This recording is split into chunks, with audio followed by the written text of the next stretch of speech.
Auditeurs, les téléspectateurs de Galgui TV, en leur adressant mes félicitations pour avoir pris l'initiative de s'intéresser à la question environnementale qui agite pratiquement la planète tout entière. Tout bouge, tout coule, on ne se baigne jamais dans un même fleuve. Et ces inondations-là sont là pour nous permettre de repenser cette assertion d'un grand penseur qui disait que tout simplement on ne saurait pratiquement ressasser les mêmes idées face aux mêmes problèmes, ressasser les mêmes solutions face aux mêmes problèmes. Quand le sphinx renaît de ses cendres, il faut, n'est-ce pas, essayer de trouver des pistes de recherche de solutions qui puissent permettre, n'est-ce pas, de faire face aux problèmes. Parce qu'un problème posé est à moitié résolu. Et l'environnement, pour rappel, c'est tout ce qui nous entoure. L'environnement, c'est vous, c'est moi, c'est nous tous. L'environnement, c'est la biocénose, c'est les biotopes. C'est dire que cette question des inondations-là ne doit pas être une question, n'est-ce pas, embarrassante pour l'esprit humain. Au contraire, on doit se féliciter pratiquement de cette bonne pluviométrie. Parce que la pluviométrie, c'est la bonne santé économique pratiquement de l'Afrique. Pour rappel, l'Afrique pratiquement de la Tunisie à l'Afrique du Sud fait 8000 km, du Cap-Vert à Djibouti fait 7500 km, et l'Afrique c'est 69 millions d'hectares de forêt. Mais surtout c'est 54 États, dont 6 archipels et un pays qui a un pied dans le continent et un pied qui a un pied dans l'océan. Donc 69 millions d'hectares de forêt, c'est une nécessité d'une pluviométrie accrue. Et cette pluviométrie accrue, donc à l'échelle du Sahel, si on l'a à l'échelle du Sahel, on ne peut que s'en féliciter. L'Afrique de l'Ouest, c'est pratiquement un rectangle de 4000 km de long et de 2000 km de large. Et l'espace sahélien a été marqué du sceau d'une certaine aridité depuis 73, 79 et 80. Sur le fil de cette aridité-là, marqué du sceau donc de ce cycle récurrent de sécheresse, il y a eu donc une pause pluviométrique pendant cette période-là. Donc si on reprend pratiquement le cycle de pluie, on ne peut que s'en féliciter, parce que ça nous permet d'avoir une présomption de pouvoir faire face éventuellement à une insécurité alimentaire qui pourrait se dessiner et éventuellement à une insécurité énergétique. Et n'oublions pas que la diversité animale et la diversité biologique, la diversité animale et la diversité végétale sont l'envers et l'endroit d'une seule et même médaille, dont la valeur est la valeur qu'il faut donner à la diversité biologique et au-delà à la diversité culturelle. Donc, avoir un environnement qui est en gestation est une chose. Pouvoir s'adapter à cet environnement en gestation en est une autre. Et nous avons un impératif d'adapter et de permettre à nos populations de mieux s'adapter à ces réalités-là, mais en mettant en place un système, surtout d'assainissement résilient. Un système d'assainissement résilient, c'est quoi? C'est passer outre les 576 km de canaux mise en œuvre alors par l'ONAS depuis 2009, qui avait donc, dont les 270 km étaient dans un piteux état et qui permettait de recenser pratiquement 350 casses par an, et qui, même si l'institution en question avait prévu de réparer les 20 km de canaux par an, ne s'avérait pas être aussi résilient que ça et exposer les populations à une certaine vulnérabilité. Donc nous devons voir donc cette question environnementale de mon point de vue sous deux angles. Un angle purement de l'état de nature de l'espèce humaine que nous sommes, et sous un autre angle de l'état de culture nécessaire. L'état de nature, pourquoi? Parce que le cycle de l'eau est un cycle tout à fait normal.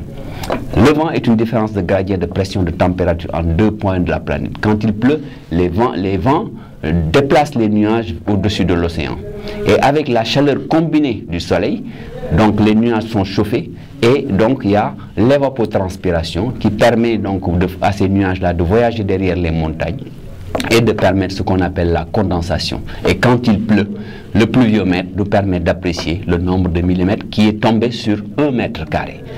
Donc, cette pluviométrie-là, donc, ne peut faire qu'une bonne chose, parce que la pollinisation, c'est le processus par lequel, pratiquement, les pistils sont pollinisés par les ovaires, qui permettent justement la production par la plante de graines.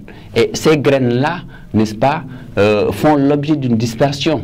Et l'eau aide pratiquement à la dispersion de ces graines-là. Donc l'eau aide pratiquement à ce qu'on appelle la régénération naturelle, ou à ce qu'on appelle le reboisement, qui permet quelque peu de remplacer les arbres qui ont été détruits par les populations dans le cadre du déboisement. Donc qui est un facteur, n'est-ce pas, récurrent, qui peut entraîner éventuellement la sécheresse et des déséquilibres au niveau des écosystèmes. Sous l'angle donc de l'état de culture, nous devons nous féliciter, n'est-ce pas, de cette pluviométrie. Parce qu'en son temps, on organisait ce qu'on appelle les baonan, qui étaient des séances au cours desquelles on faisait des incantations pour prier pour que le bon Dieu nous donne des pluies. Pour rappel, le soleil se situe à 150 millions de kilomètres de chez nous les terriens, et débite suffisamment de flux de radiation qui permettent d'entretenir pratiquement la vie sur Terre. Et ainsi, avec les flux de radiation, le Soleil envoie pratiquement 2 calories par centimètre cube par minute à la planète. Et la lumière du Soleil met 8 minutes pour nous parvenir. Et ce Soleil-là nous permet donc d'avoir une bonne santé mentale et d'avoir une bonne santé physique. Parlons de ce qui est actualité aujourd'hui, oui, à savoir les inondations. Selon vous, en tant qu'environnementaliste, quelles sont les causes? Les causes sont des causes liées au dérèglement climatique, au réchauffement global de la planète.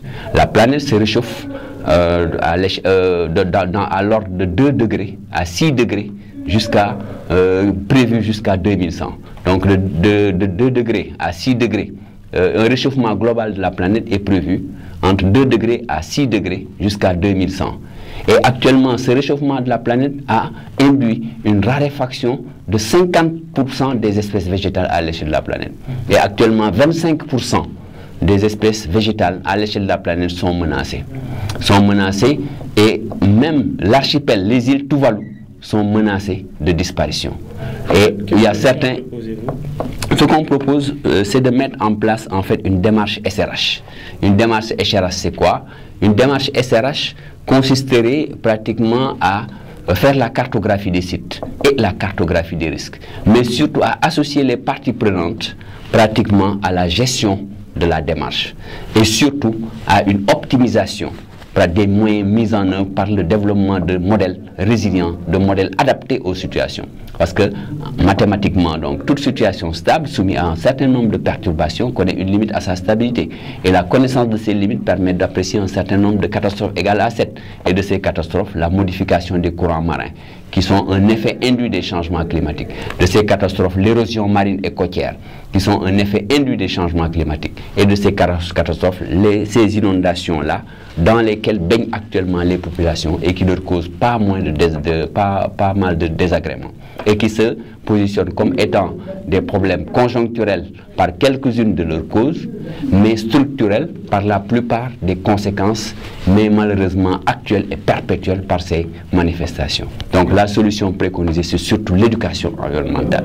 L'éducation environnementale qui est une discipline qui recense un ensemble de moyens et de méthodes allant dans le sens de permettre aux populations de disposer des armes, n'est-ce pas, à utiliser du point de vue de leur attitude par rapport à l'environnement et qui évite en fait à un changement de comportement des populations. Parce que quand on met aussi en œuvre des drains, quand on met en œuvre des canaux, c'est pas pour mettre en œuvre des plastiques. Quand on met des canaux, ce n'est pas pour mettre en fait des solides, des déchets solides qui empêchent l'eau de circuler. Parce que par définition, un déchet est un objet inutile en fin de vie dont on veut se débarrasser.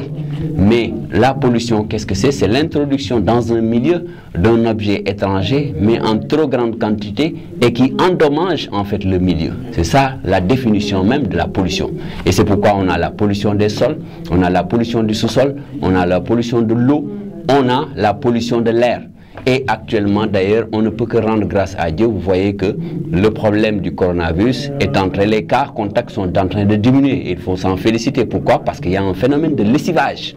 Il y a le vent qui est une différence de gradient de pression de température entre 2 points de la planète qui circule et qui fait circuler justement ces masses d'air chaud là qui nous lessivent pratiquement de tous ces risques-là. Votre dernier mot, s'il vous plaît.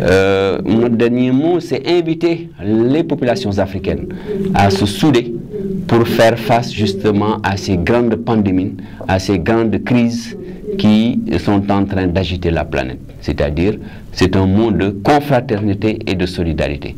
Il faut que les pays africains apprennent maintenant à mettre en œuvre des structures horizontales qui ne sont pas nécessairement verticales, qui peuvent permettre de tirer, de sortir des solutions ensemble.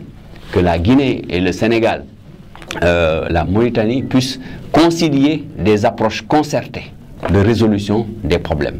Et cela dans la paix, puisque c'est seulement dans la paix que tout cela est possible. Merci beaucoup. C'est nous qui vous remercions.